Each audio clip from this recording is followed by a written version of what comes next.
You're listening to PetLifeRadio.com.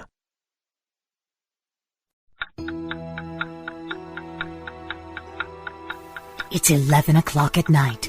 It's dark. You're sitting in front of the mirror getting ready for bed. There's nobody else in the house. You see something move in the corner of your eye. You glance to your right, but you don't see anything. Another minute goes by, and you think you see movement again. So you slowly turn to your left, but again, the room is empty. You turn back around, and staring you face to face in the mirror is a cat. You jump back because you don't have a cat, and there's no cat in the room. But there he is, staring at you in the mirror. Welcome to Paranormal Pets, where you can always expect the unexpected. Each week, we'll discuss all aspects of weird or spiritual animal encounters, ghosts, totems, psychic animals, animal souls, animal angels, and animals in religion, with a little cryptozoology thrown in. Now, step into the supernatural world of pets with your Paranormal Pets ghostly host, Brandy Stark. Hello and welcome to Paranormal Pets. I'm your host, Brandy Stark, and in this episode we are going to take one more look at shadow animals, kind of catch everybody up. We've had some submissions through the website, and I've got a little bit more on some shadow animal history through a book that I've been reading. So our first shadow animal episode of 2014. We will start this right after these messages. Now, time for something really scary. A word from our sponsors. Paranormal Pets will reappear before you can say Bigfoot. Don't run away. Swipe It's a revolutionary new product that literally swipes away cat hair from virtually any surface. You know, most of us struggle with a roller or vacuum cleaner to clean up cat hair, but anyone who has tried either of these knows they just don't work very well. But Swipe It's patent-pending glove has a magnetic-like quality that removes cat hair from almost everything. And best of all, Swipe It's is machine washable, so you can use it over and over again. To order, just visit swipeits.com. That's SWIPETS. A simple solution for shedding. Hi, I'm Dr. Jeff Werber from Ask the Vets with Dr. Jeff here on Pet Life Radio. We want to hear from you. Listen in. We're on every Thursday, 1 o'clock Pacific time, 4 o'clock Eastern time here on PetLifeRadio.com. We are here for you. We're trying to make life with your pets even better. I know that's hard to believe. It can't even be better than it is, and hopefully it's fantastic already. The goal here is to answer your questions, help you out with your problems, anything you really wanted to know, but maybe you're afraid to ask your veterinarian, or maybe it was just too expensive to go to your veterinarian just to ask a few simple things. So that's what you got me for here at Pet Life Radio. Ask the Vets with Dr. Jeff. Call in. We'll see you here on Thursdays.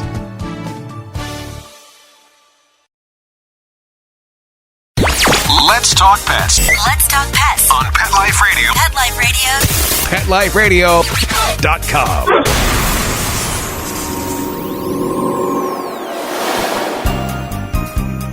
Did you hear that? Our commercials have mysteriously disappeared. Paranormal Pets is back with our haunted host, our ghost host, Brandy Stark.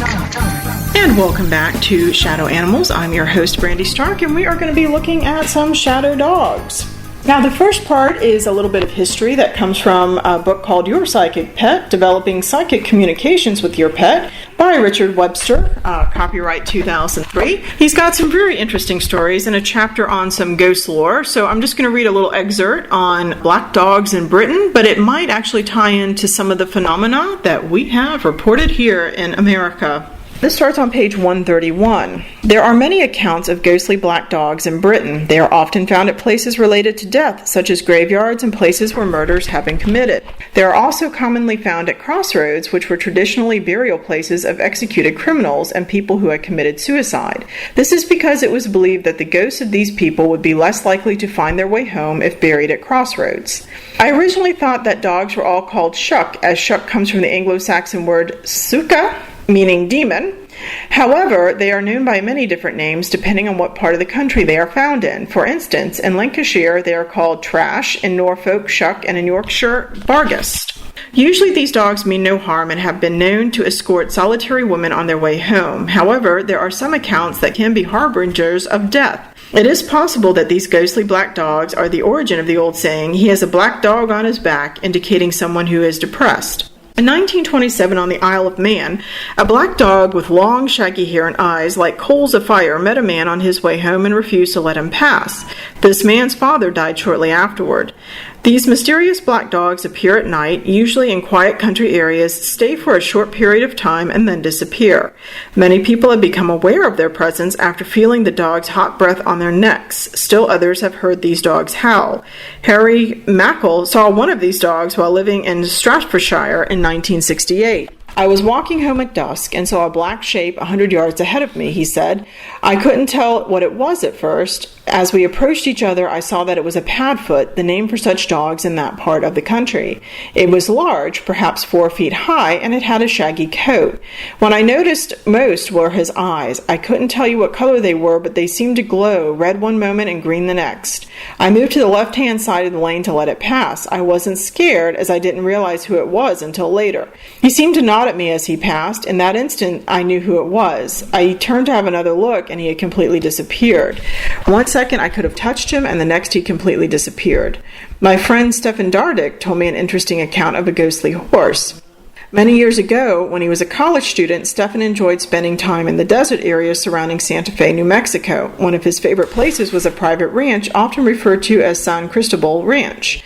This site had been inhabited by the Tano Indians and abandoned during the Great Indian Revolt of 1692. At the time, when Stefan was a student, it was a popular spot for nude sunbathing and swimming beside a natural pool with a small waterfall. Sadly, this idyllic spot is now overgrown and unused, with a large "Keep Out" sign posted around it. Stefan learned that the area had supported a large Indian settlement at the time. He explored the entire area and was eventually able to recognize ceremonious circles, little mounds that had been houses, and much more. He spent a great deal of time searching for objects that had been washed by the dirt, rain, and erosion. He found pottery, bones, needles, points, scrapers, and other items. I used to poke around one side near the top of a particular section of an arroyo, which was widely separated by a ravine where small streams flowed below, he told me. Anyway, on numerous occasions, an extremely bizarre thing happened. As I would scan and poke the side of an arroyo slope, about 12 feet up from the bottom of the ravine, I would hear the galloping hooves of a horse. At least the speed and timbre sounded like a horse. The galloping grew louder and louder behind me, but whenever I turned to look, all I could see was empty air and no living thing on the ground for a long distance before me. The sound would grow louder and louder until it had all my attention. It sounded as if it was coming right at me, then passed through me, carrying on up to the top of the area, growing more distant and losing volume as it went further away.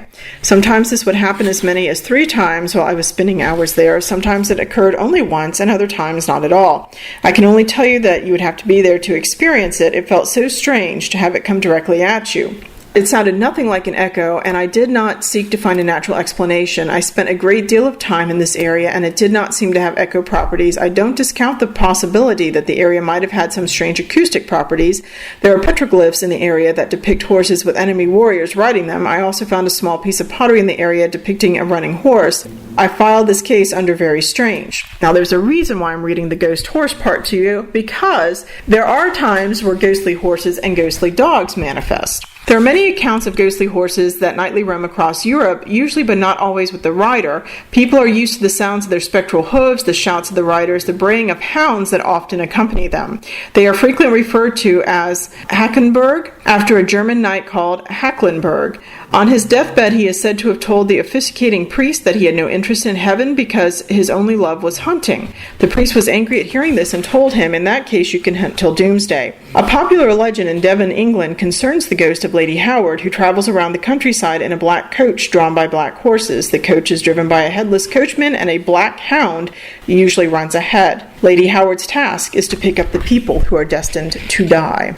The folklore of many countries includes stories of people being carried around on ghostly horses. For instance, the ghost of an early French king regularly chases ghostly hounds in the forest at Fontainebleau. The ghost of Herne the Hunter still rides in the royal forest of Windsor. Odin still travels in the Swedish countryside in a carriage pulled by horses. In Edinburgh, Scotland, a headless horse carries the ghost of a warlock, Major Ware, who was burned at the stake in 1670. So there you go, a few instances of UK ghost hounds and shadow animals, and even the Black Angus, which I've always found to be a rather interesting story, particularly because it does jump to the American countryside. Now, since our last update, I have had a few interesting shadow animal stories come across the website. If you are interested in reading these for yourselves or reading more about them, let's see, I think I will start right here.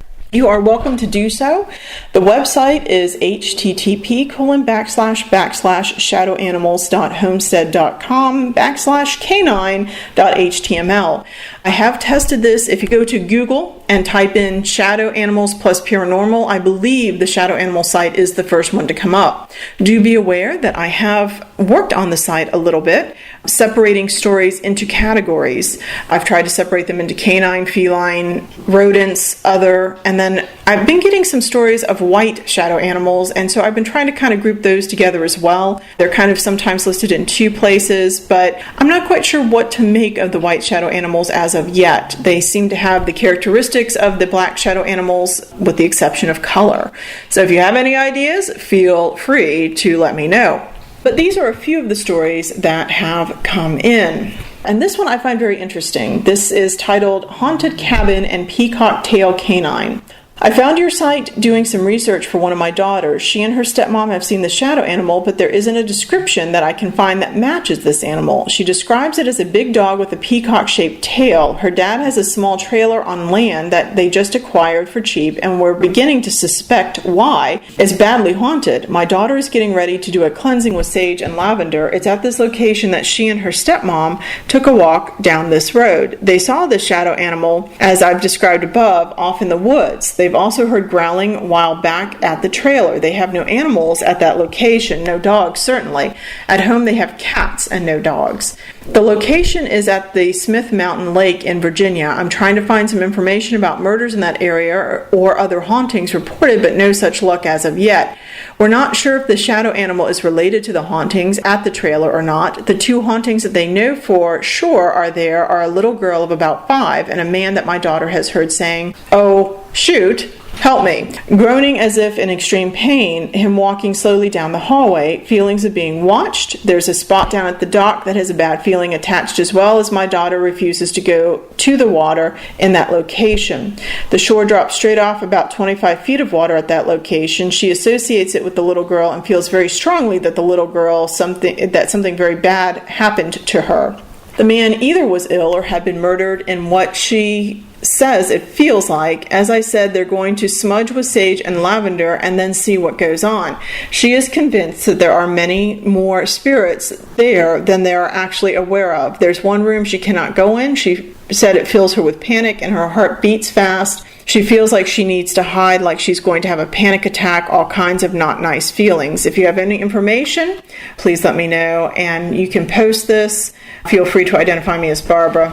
Now, I do find this interesting because I did respond to this initial email, and in part, my suggestion was that it could be the peacock-tailed animal. There are a couple of instances that I pick up with here. One is in the Quran, where an angel comes down to help Muhammad ascend to heaven, where he meets essentially the prophets and God. And this angel is most unique because it has the face of a man, the body of a mule, and the tail of a peacock. However, that does not match this instance, but again, it's one of the very few instances of a peacock-tailed animal. You do have the peacock associated with Hera, the goddess of the Greeks, peacock feathers associated with warding off the evil eye, and with gypsies as being practitioners of non-Christian arts in the Middle Ages through almost modernity, not quite. And the other thing that came to mind was the Japanese, something like the seven-tailed fox or the multi-tailed animal spirit that usually denotes a great amount of age and power. I did suggest these to her, but she did not think that that was quite correct. So if anybody knows any information about that area and would be willing to pass it on, please do let us know. You can email us through the site or through Pet Life Radio, and I will get that message. Early morning event is our next story. Tonight at about 12:43 a.m., I was closing up my windows, and I normally don't look outside. I just look into my room, but for tonight, for some odd reason, I looked out. And when I looked out, I saw the shadow of a dog figure. I ran downstairs, got my dad, and we went outside, and this was done within about 30 seconds to 1 minute. When we got outside, there was nothing. I stood in the exact same spot that the shadow was in, and I couldn't believe my eyes. There was no sight of it anywhere. If it had run away, I would have seen it, but it was like vanished completely.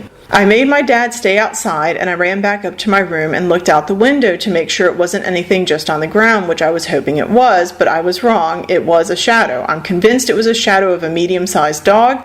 I also just lost my dog 3 years ago, and my mom thinks it was him, like a guardian, but I have no clue. Does it mean something evil or no? Because I was reading some other sites, and apparently it means something evil, but some other sites say otherwise.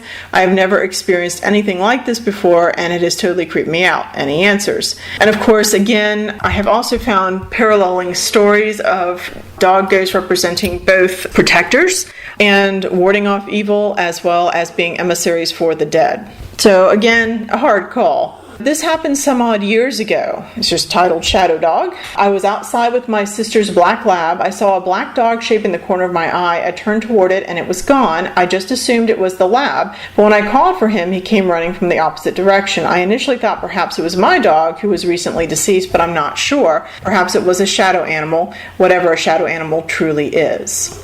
And actually, one of the last stories that I got in 2013, submitted December 31st. It was an awesome New Year's gift. Recently, I watched a television show about shadow people and was immediately reminded of a childhood experience. It happened when I was approximately 5. My mother and I lived in a small one-bedroom house, and I slept on the couch. In the middle of the night, I was awoken by heavy breathing on my face. When I opened my eyes, there was a large black dog, much like a Doberman Pinscher, staring directly at me with dark red eyes that almost seemed to glow in the dark.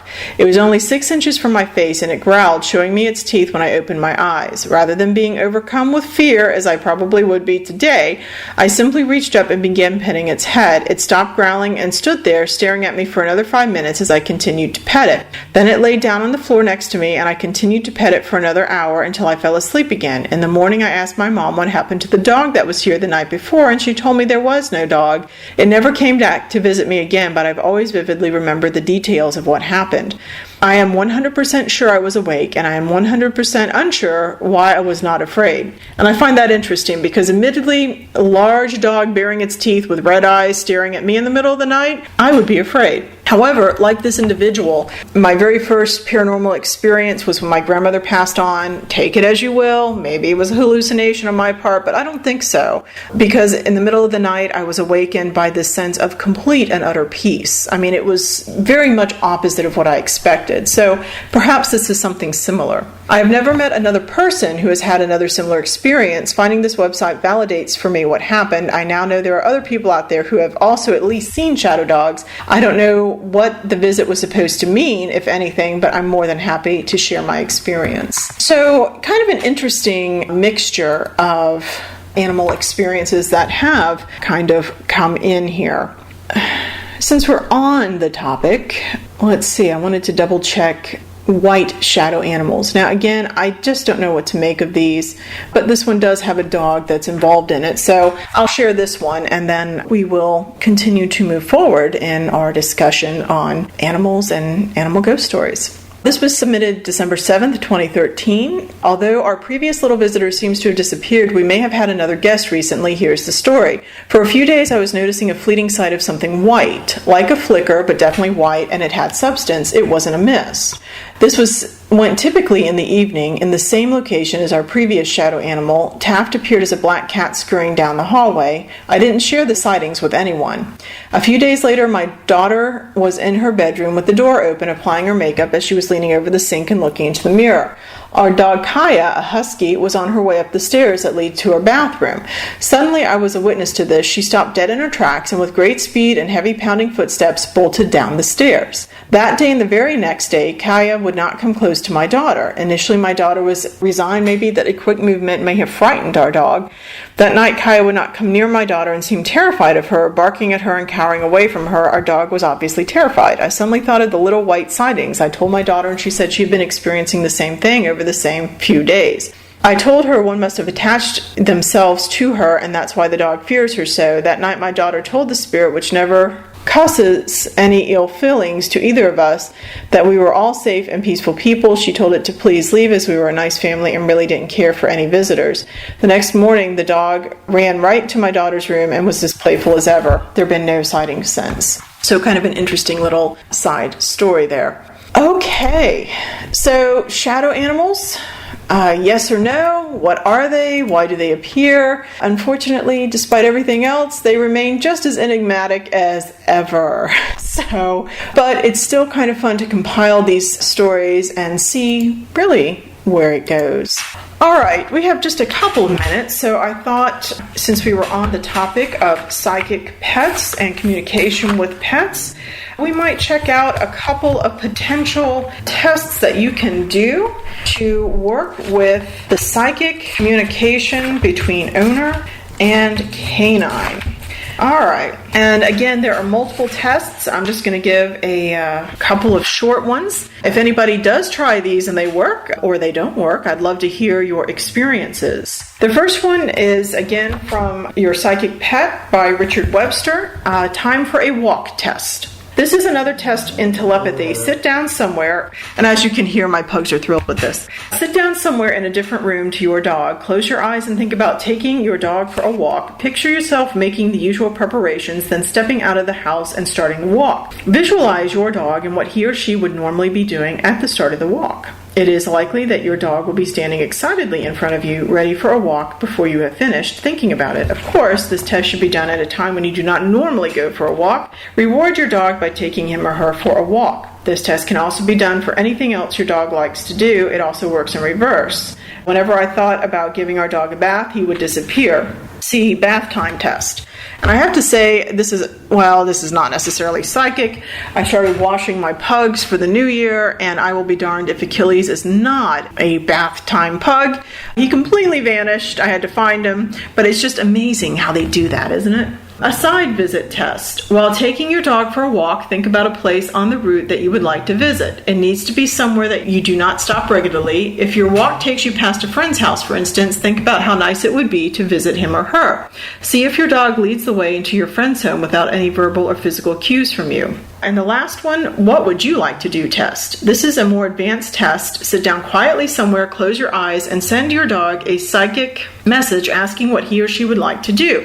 You may find that your dog immediately appears excited that you're going to do what he or she wants. At the same time, you may receive a clear mental impression as to what it is he or she wants to do.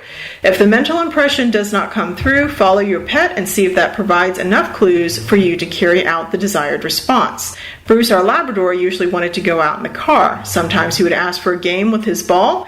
Occasionally he would decide on a walk, but most of the time a request for the ride in the car would come to me. He always sat in the back seat looking from side to side for most of the journey. So I do find this actually pretty interesting. And I have to say that, and this I find funny, while I was reading the book and I had come to this chapter on canines, I was kind of thinking, I wonder if I should try any of these on the pugs. And I swear to you, I heard in multiple voices, we're not dogs, we're pugs. Who knows? The psychologist friends that I have, I imagine, would say that is simply your subconscious making itself known. The pugs, however, I think would say, no, sister, that is us telling you we are pugs, not canines. Anyhow, this concludes our episode of Paranormal Pets, the Shadow Animals update, and we will hopefully have some new episodes for 2014. I hope your new year is going well. Please do remember to continue rescuing animals, adopting from rescue agencies, etc., etc. Let's make 2014 the year that we need no more kill shelters. If you are interested in a pug in the state of Florida, check out Pug Rescue of Florida or their links and their friends. We could certainly always use the support and help. And just remember that adopted pets are some of the best out there. And with that, this is your host, Brandy Stark, signing off. Happy haunting.